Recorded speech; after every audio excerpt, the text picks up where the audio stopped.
Alona unyenyekevu hukutana na Wahabu. Assalamu alaikum wa rahmatullahi wa barakatuh, mpenzi mtazamaji wa MTA Africa. Karibu katika kipindi chetu cha safari kuelekea Uislamu. Kipindi ambacho kinakuletea historia za watu mbalimbali ambao wamejiunga na Jumuiya ya Islamu wa Ahmadiyya. Utapata kufahamu historia yao kabla na baada ya kujiunga na Jumuiya ya Islamu wa Ahmadiyya. Ungana nami mtangazaji wako Usama Hanifu Mpogo, na mgeni wangu wa leo katika kipindi chetu cha leo si mwingine ni Alhaji Idi Ramadhani Def. Tutakuwa naye kwa dakika hizi na atatueleza historia yake namna gani alivyojiunga na Jumuiya ya Islamu wa Ahmadiyya. Kwa hiyo ungana nasi mwanzo mpaka mwisho wa kipindi hiki. Mzee Def, assalamu alaikum wa rahmatullahi wa barakatuh. Wa alaikum salam wa rahmatullahi wa barakatuh. Karibu sana katika kipindi chetu cha leo. Asante sana. Naam, nimemtambulisha tu mtazamaji kwamba unaitwa Alhaji Idi Def. Naam. Lakini mzee Defu ametokea wapi? Mzee Defu ametokea katika familia ya namna gani? Karibu. Mimi nimetokea wilaya ya Kondoa. Kabila langu ni Mrangi na wazazi wangu walikuwa Warangi vile vile. Warangi wazazi wangu walikuwa ni wanadini, lakini dini tu ya kawaida, sio ile dini ya mkakati sana. Ila baba yangu alikuwa kwa kweli ana mkakati sana wa dini. Alikuwa mstari wa mbele sana. Hata baadhi ya masuni walikuwa wanadhani huyu yawezekana ni wali wa Mwenyezi Mungu huyu. Baba yangu alikuwa ni mtu wa mbele sana katika mambo ya dini. Yeye alikuwa mswalihina na mama alikuwa mswalihina. Lakini sisi watoto tulikuwa ni wa kawaida tu. Ni Waislamu tu, tunajua tuko Waislamu. Labda tulichokuwa tunafurahi sisi katika mambo ya maulidi tu pale. Kiambia leo kuna ziara, basi ilikuwa tunafurahi kwenda kucheza dufu kule, basi tunaona raha sana. Katika kipindi hiki wewe mzee Defu ulikuwa na muamko wa kumpenda Mwenyezi Mungu, au ulikuwa unafanya tu kwa sababu labda kwa sababu unaona watoto wenzio wanakwenda kwenye madrasa au wanakwenda kwenye maulidi? Wewe binafsi ile hamu kabisa ya dini ilikuwa hamna. Ni kwa sababu sisi ni Waislamu tu inatosha. Lakini kusema kabisa ile kumjua Mungu kabisa, ile ilikuwa iko mbali sana. Sasa Ile tulikuwa tunafuata mkumbo tu. Baba Muislamu, mama Muislamu, basi na sisi ni Waislamu. Lakini ule undani kabisa tulikuwa hatunao bwana. Sasa mzee Defu ana elimu ya namna gani? Mimi nina elimu ya darasa la 7. Okay. Sawa.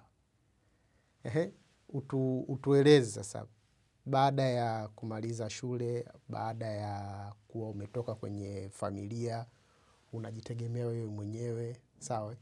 Katika kipindi hichi, kabla ya kukutana na Ahmadiyya, mwamko wako wa dini ulikuwa kwa kiasi gani?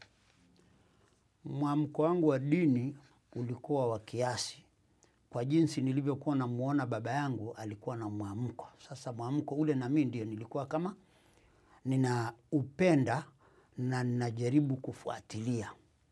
Na kama ni mambo ya swala ilikuwa tunaswali siku ya Idi tu. Lakini kuna kipindi ilifika nikasema mimi safari hii ikija Ramadhani, si tunaswali mwezi wa Ramadhani ukisha na sisi habari ya swala imekwisha. Ndio tulikuwa tunaswali hivi wakati tuko wadogo.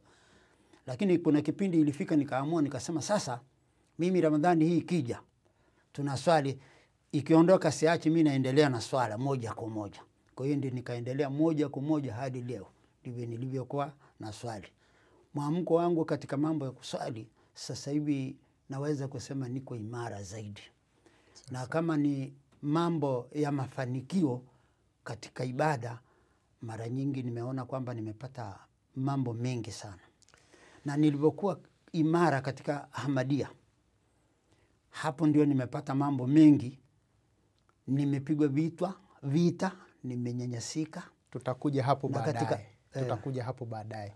Sasa utueleze, kabla hatujafika huku, vita ulivyopigwa, manyanyaso uliyowapata kwa kuwa kwako Ahmadiyya, Jumuiya ya Islamu Ahmadiyya Mzee Idi ulifahamu vipi na ilikuwa mwaka gani?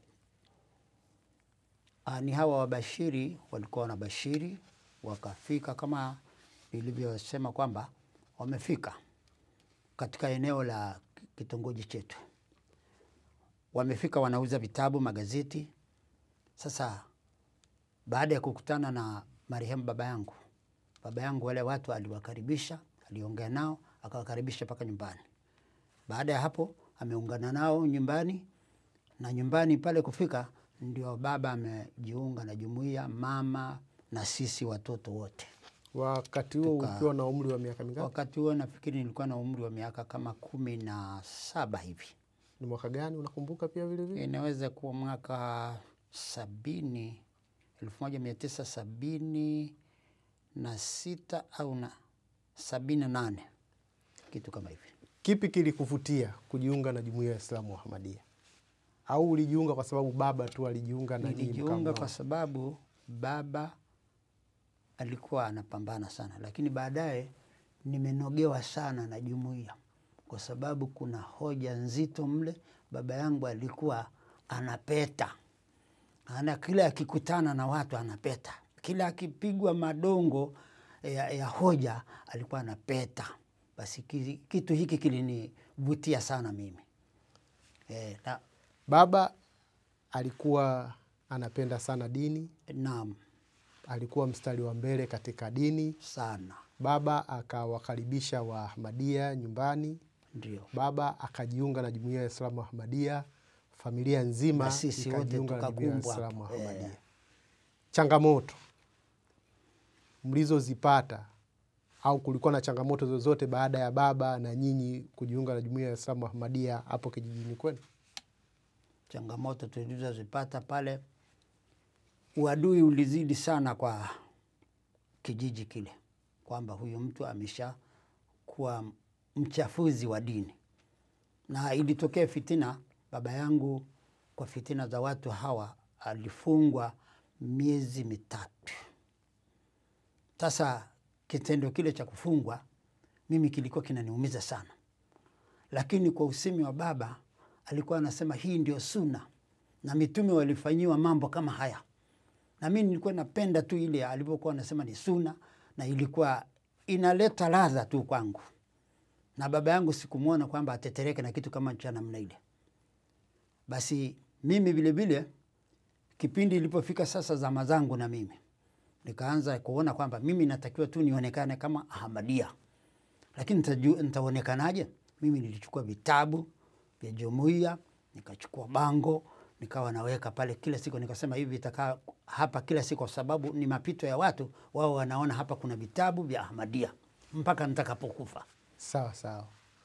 Baada ya hapo sasa kilichonipata, watu wakaona hapa Kadiani inaingia hapa, tufanyeje? Huyu jamaa tumtenge, tusimsalimie, akisalimia tusimuitikie, biashara yake tusinunue. Lakini pamoja na hivyo ndani yake kukawa na miujiza. Biashara kweli pale kijiji kile ikawa hakuna mtu wa kunisalimia, hakuna. Ukiona mtu amenisalimia ametoka mbali kabisa kule. Ukiona mtu ananunua biashara katoka mbali. Lakini pamoja na hivyo imekuja na miujiza mpaka leo mimi nashangaa na wao wanashangaa. Huyu mtu pamoja na kumpiga vita kote huku, mbona anazidi kupeta tu? Sasa hiyo ndio raha ninayoipata ndani ya jumuiya. Hiyo ilikuwa wapi? Ilikuwa mwaka gani? Ilikuwa Goba, na ilikuwa mwaka 2000 mpaka 2018. Kuanzia mwaka 2000 sana hiyo mpaka 2018. Karibuni takriban miaka 8 au 9 hivi. Ndio. Sasa hali hiyo kwa mtazamo wangu mimi nashangaa, na hata wale wenye kunipiga vita wanashangaa, huyu mtu vipi? Kwa hiyo hapo ndio miujiza ambayo naona kweli ndani ya jumuiya sio kitu cha mchezo. Na kule mimi katika kusoma kwangu, Mtume sallallahu alaihi wasallam alisema pindi atakapofika Imam Mahdi, kuna hadithi moja inaashiria kwamba tutapata shida, na shida niliyopata ndio, lakini katika kupata shida huko kuna raha yake vile vile. Mtume sallallahu alaihi wasallam alisema Imam Mahdi atakapofika muungana naye, hata kama katika kuungana naye itakulazimu kutambaa juu ya theluji. Sasa mimi naona hii niliyopata ndio ile kutambaa juu ya theluji, maanake unaweza kufa au ukaweza kunusurika. Kwa hiyo nimepata kiasi ambacho kinanipa ladha sana. Hiyo ilikuwa mwaka 2000 na umesema mwaka 2000 mpaka 2018 hivi. Turudi nyuma kidogo. No. Sawa.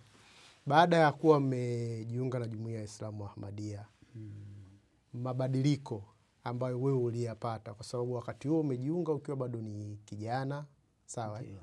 Na unajua kama ujana, Waswahili wanasema ujana ni maji ya moto. Sawa. Na hasa katika masuala ya ibada. Wewe mabadiliko gani uliyapata baada ya kujiunga na Jumuiya ya Waislamu Ahmadiyya kwa upande wako wa swala zima la ibada? Kwa swala la ibada nimekuwa kwamba ninaposali, ninapoomba maombi, njozi ninazopata zinaniletea faraja sana. Kwa mfano kuna vipindi nimekuwa naota yani nafukuzwa, lakini nikifukuzwa mimi naelea angani. Sasa nikiamka nasema hii inapendeza sana. Nikiwa napata mashambulizi, watu wanataka kunishambulia, nakuwa angani mimi. Kila wakitaka kunifikia, mimi niko juu angani. Na hii maana yake nini hii njozi? Hii ni njozi. Lakini baadaye nimekuja kujua kwamba hii kumbe mbeleni kuna mafanikio. Na kweli baadaye nilipata mafanikio ya kibiashara. Biashara yangu ikaenda vizuri, mambo yakaenda vizuri, na mshangao ukawa kwa watu wote wanashangaa, huyu mtu ni wa namna gani? Wengine wamenipa uchawi, wengine wamenipa na chuma ulete, lakini ili mradi sukuma twende, lakini kiasi fulani najisikia faraja. Sawa, turudi katika hii miaka yako ambayo ulisema kwamba watu walikutenga baada wewe kujitangaza kwenye kijiji kwamba wewe ni mwanajumuiya. Sawa, changamoto ambazo ulizozipata. Hebu tueleze hali hii, kwamba unasema ulikuwa unajihisi faraja ingawa watu wamekutenga wa kijiji kizima, wale wa karibu yako ambao ulikuwa unasalimiana nao hawakusalimii tena, wale ulikuwa unaongea nao huongei nao tena, na kama mtu anakuja dukani kwako kununua kitu, basi si miongoni mwa wale majirani zako, ni mtu kutoka mbali, na kama mtu anakuja kukusalimia ni mtu kutoka mbali. Hebu tueleze katika kipindi hiki shani ya Mwenyezi Mungu ambayo uliokuwa umeipata katika hali hii, na kama kuna tukio lolote ambalo linaonesha ingawa walikutenga lakini ulipata shani ya Mwenyezi Mungu katika kipindi hiki. Shani ya Mwenyezi Mungu niliyopata ni hii. Mimi nilijiona nina haki, alafu nilijiona kwamba ni mtu niko wazi sana, alafu nilijiona sitikisiki. Nikaona kwa nini nitengwe? Kwa mujibu wa katiba ya nchi, mimi ni Mtanzania halisi na nina haki ya kuishi na watu. Kwa nini nitengwe? Nilichukua jukumu kwenda kushtaki pale kwenye baraza la kata. Kumbe baraza lile lilikuwa lao wote. Katika mashtaka yale, mojawapo katika wale nilioshtaki anasema, huyu bwana Idi Defu anasema kwamba tunahamasisha watu wamtenge. Tulimwambia nani? Nikasema alhamdulillah, kwa bahati nzuri aliyeniambia huyu hapa ni mzee fulani. Basi yule jamaa alikarika, yule hakimu alikarika, alinitukana kisawasawa. Mke wangu alikuwa nje ya dirisha hivi anaangalia, anasema mpaka nilibadilika nikawa na sura ya ajabu, yaani nikawa mweusi. Nilitukanwa. Alinitukanaje? Yaani alikarika tu, wewe una akili timamu? Yaani baada ya kutoa nimeomba ushahidi, nimetoa ushahidi kwamba aliyeniambia ni huyu hapa. Basi alikarika, wewe una akili timamu? Nikanyamaza kimya. Zinafanya kazi sawa sawa. Nikamwambia inategemea unionavyo. Kama siku ile Yesu alipokuwa anahukumia akawa mpole. Nilikuwa mpole siku ile. Ningepiga tu kelele kwamba unanitukana, na ningepiga kelele ya kutosha, lakini nikawa mpole. Nikasema Mungu lakini ameona. Haikupita siku chache, imepita siku chache, nakuja kupewa habari, naambia yule hakimu aliyokutukana una habari. Kaondolewa kazi bwana. Nikasema alhamdulillah. Muda mfupi namna nimemfanyia nini mimi Mungu namna hii? maana aliniumiza kweli kunitukana. Nikasema kweli, ukiishikilia jumuiya kumbe balaa sana. Juzi tu yani amenitukana namna ile. Leo Mwenyezi Mungu asharudisha jibu. Alhamdulillah, ndani ya jumuiya kuna nguvu kubwa sana. Tukio lingine? Tukio lingine? Nimesingiziwa nimeiba matofali. Nikasema nimeiba matofali. Yani kwa chuki tu za Ahmadiyya kwamba huyu mtu ni Ahmadiyya basi tu. Yani kila lililo baya tumfanyia tu yeye. Nimesingiziwa nimeiba matofali. Matofali yale, yule mwenye matofali yake kufuatilia, akatokea mtu mwingine akasema nyinyi mnasema matofali yameiba, njoo nikukuonyesha mahali yanakopelekwa. Wakaenda na yule mwenye kuibia matofali yake mpaka pale mahala, akaambia matofali ndio haya. Haya muulizeni haya matofali. Wakauliza yule mwenye matofali, wewe haya matofali ni ya kwetu bwana, hebu tuambie umepata wapi? Akasema hivi, haya nimeuziwa. Umeuziwa na nani? Na fulani. Kumtaja jina hapa labda si vizuri. Sawa. Nimeuziwa matofali na fulani. Fulani huyo ni nani? Ni mwanae yule aliyeniambia mimi nimeiba matofali. Huu sio muujiza mkubwa kabisa? Ni yule mwenye kuniambia nimeiba matofali, lakini katika upelelezi imekuja kuona aliyeiba ni mwanae. Unaona huu kwangu ni muujiza mkubwa sana ndani ya Ahmadiyya. Naweza kujivuna sana kwamba nimeona miujiza. Kwa hiyo mtu akisema umeona miujiza, namwambia hii. Hii nimekuambia hakimu yule wiki moja naambia ameshafukuzwa kazi. Sawa. Huu sio muujiza. Sasa tuambie kidogo kwamba uhusiano wako na ukhalifa umeimarika kiasi gani? Uhusiano na ukhalifa. Kwa mimi ukhalifa ni neema kubwa sana, kwa sababu ndio mimi nakuta kwamba ni mtiririko kutoka kwa Mwenyezi Mungu mpaka kwenda kwa Masihi mpaka kufika kwa khalifa. Yaani ni mawasiliano ya moja kwa moja. Tukimpelekea khalifa maombi, basi haichukui muda, utakuta unatiririshiwa kwamba baraka hizo. Mimi nimetengwa, nikapeleka maombi, Mwenyezi Mungu, hapa inakuwaje? Wakati huo mimi hata nikitaka gari ya kukodi, yani nakataliwa. Upo hapa. Siku moja mwanangu ametoka huko Tanga, anakuja nyumbani kwangu. Maana sisi kawaida mtoto anapokuwa mjamzito basi anakwenda kwao ndiko ataka kujifungulia kule. Sasa mimi mtoto amekuja pale, mama watoto wangu akasema mwanao kaja hapa. Sasa ujaribu kutafuta madriver taxi, yani uwe na namba zao ili ikitokea usiku muda wote tumpigie simu. Basi mimi kile nikiangalia sasa nimpigie nani hapa? Watu wote hawanitaki. Mwisho wa siku nakaambia bwana, zile namba umeshachukua? Maana yake mwanao leo anaumwa. Nikasema Muhammad, sasa nitafanya nini? Ya Rabbil Alamin, Mwenyezi Mungu, mimi unanijua hali yangu. Basi nikamuita jamaa mmoja, bwana unajua driver taxi yoyote hapa namba zake labda? Akasema kwa kweli hamna. Ngoja mimi nakuja. Anakuja pale, akasema kulikuwa na gari fulani, akasema hebu tujaribu kuomba tumuulize huyu mwenye gari. Gari yenyewe ni gari hizi za UDA. Hapo ubavuni imeandikwa UDA. Unasikia? Kumjaribu kwanza, kabla ya kumjaribu huyu mwanangu alikuwa na namba moja ya taxi. Kumpigia taxi akamwambia 40,000 unayo? Sasa mimi nilikuwa karibu naye, nikamwambia mwambie alete gari, kwa sababu hiyo bei naiweza. Na yule jamaa mwenye taxi kusikia sauti yangu akasema hapa ndio pa kumkomoa hapa. Kwa hiyo akasema 40,000 unayo? Mimi nikasema mwambie alete gari. Muda huo tu anampigia simu, sasa bwana vipi? Anasema nimetaka kupiga moto, tairi zote pancha, kwa sababu amenisikia mimi. Nikasema Mungu, lakini mimi nakutegemea wewe. Basi yule jamaa aliyokuja, tukaenda pale, kuna gari pembeni pale imeandikwa UDA. Akasema mimi kwa kweli nilikuwa nakwenda Tangibubu kule, basi labda niwasindikize mpaka kule mtapata gari ziko nyingi hizi taxi. Basi akatupakia pale moja kwa moja mpaka pale Tangibovu. Kufika Tangibovu pale nataka teremka sasa niingie niwahi taxi driver nimwambie bwana tupeleke huko. Jamaa ananikimbilia nyuma anasema usimwambie huyu. Huyu amesema atatupeleka moja kwa moja mpaka wapi? Mpaka hospitalini. Kwa mkapata msaada. Na alitupeleka bei gani? Ametupeleka kufika kule bei gani? Ametutoza shilingi 20. Wakati yule alituambia 40,000 na baadaye amesema tairi zote pancha.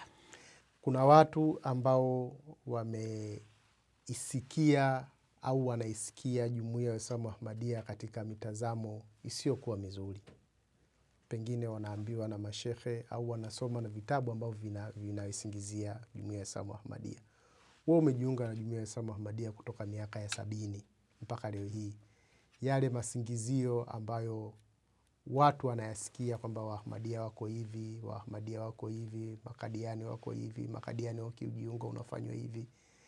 Watu kama hawa, na kuna wale ambao wanataka kujiunga na Jumuiya ya Waislamu Ahmadiyya lakini wanaogopa changamoto ambazo watakazokuja kuzipata kutoka kwenye familia au labda jamaa au labda kazini au wapi. Unawashauri nini watu watu wa namna hii? Watu wa namna hii, mimi kama mimi nawashauri. Kuna aya ya Qur'ani inasema sumun bukumun umyun, ni viziwi, mabubu, hawa vipofu. Vipofu katika maana ya kwamba hawataki kusoma vitabu, wasome vitabu vya Ahmadiyya, wasiwe vipofu. Viziwi wasikilize wa Ahmadiyya wanasema nini, wasiwe viziwi. Mabubu wasiwe tu wamenyamaza, waulize maswali. Ndio maoni yangu hayo. Wasiwe mabubu, wasiwe viziwi, wasiwe vipofu. Katika wasiwe vipofu maana yake wasome vitabu hivi, waangalie kuna ukweli gani, kuna uongo gani unaozushwa pale, watagundua. Wasikilize mawaidha yanayotolewa na Ahmadiyya, watajua. Waulize, watajibiwa. Hii ndio maoni yangu kwamba watumie hii. Wasiwe sumun bukumun umyun.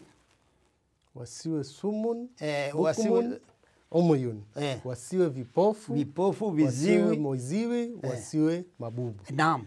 Mzee Refu, una maombi yoyote ambayo uliyaomba kwa Mwenyezi Mungu kwa jambo lolote ambalo lilikuwa linakupa shida au ulikuwa unalihitaji, Mwenyezi Mungu akalipokea na akakusaidia? Mimi nilikuwa naomba siku moja nikasema nisife bila kufika mji wa Maka. Niliomba, nikawa naweka hela kidogo dogo, ikafikia mpaka kiasi fulani. Baada ya hapo ikagoma kabisa kusogea mbele. Ikakataa kabisa. Lakini nia yangu ya kwenda, nikawa namuomba Mwenyezi Mungu, Mwenyezi Mungu, mimi nakuomba nisife bila ya kufika mji wa Maka siku moja. Basi ilitokea nyumba yangu barabara inapita. Sasa wakakata nyumba yangu, imekatwa pale, nikapata hela ile hela ile nikatenga, nikasema kiasi hiki tayari safari yangu imeiva. Hili ni ombi ambalo mimi nakumbuka nilikuwa naomba sana, Mwenyezi Mungu nisife bila kufika mji wa Maka. Na Mungu alilipokea. Hili naweza kusema amepokea maombi yangu. Maana nimekuwa na fight kabisa pamoja na kuweka hela, lakini hela haikufaa kitu. Imekuja ikatokea barabara inapitishwa pale, nyumba imekatwa, basi nikapata malipo yale. Yale malipo ndio nikachukua fungu, nikasema safari yangu imewadia. Hii ni maombi ambayo nilikuwa naomba sana kwa Mwenyezi Mungu. Maombi ambayo ulikuwa unaomba kwa Mwenyezi Mungu? Nifike Maka bila kufa. Kwanza, yani kama nife, kufa kwanza niwe nimefika Maka. Nisife bila kufika Maka. Sawa sawa. Na hiyo Mwenyezi Mungu akaniitikia, akaniletea kwa njia ya ajabu sana. Na ukafanikiwa kufika Maka. Maana nilijitahidi nikashindwa kabisa. Lakini nikaendelea na maombi. Nikasema Mungu unajua nia yangu. Kama ni nia mbaya basi unajua wewe, lakini mimi nia yangu hasa nifike mji wa Maka siku moja. Kwa hiyo ukafanikiwa kufika Maka? Nikafanikiwa kufika Maka na nikasema Mwenyezi Mungu nifike salama na nirudi salama, nije nisimulie hali ikoje. Dakika moja ya kumalizia. Naam. Una washauri nini wale ambao waliokuwa wanajumuia ambao katika namna moja au nyingine wanarudi nyuma kuhusiana na mambo mbalimbali? Naona wewe kwa sababu katika mji wa Goba wewe ulikuwa mstari wa mbele sana hata kuisambaza jamaati kule. Ndiyo. Kuna watu ambao ni wanajumuiya lakini wanaogopa hata kujisema kwa watu kwamba mimi ni mwanajumuiya ya Islamu Ahmadiyya. Ni kweli, wako Hebu watu tuwashauri wengine, na hawa pia vile vile. wako watu wengine kama mimi pale, nimewahi kuona jamaa mmoja asema mimi ni Ahmadiyya. Wewe ni Ahmadiyya wapi? Anasema mimi nakaa kule.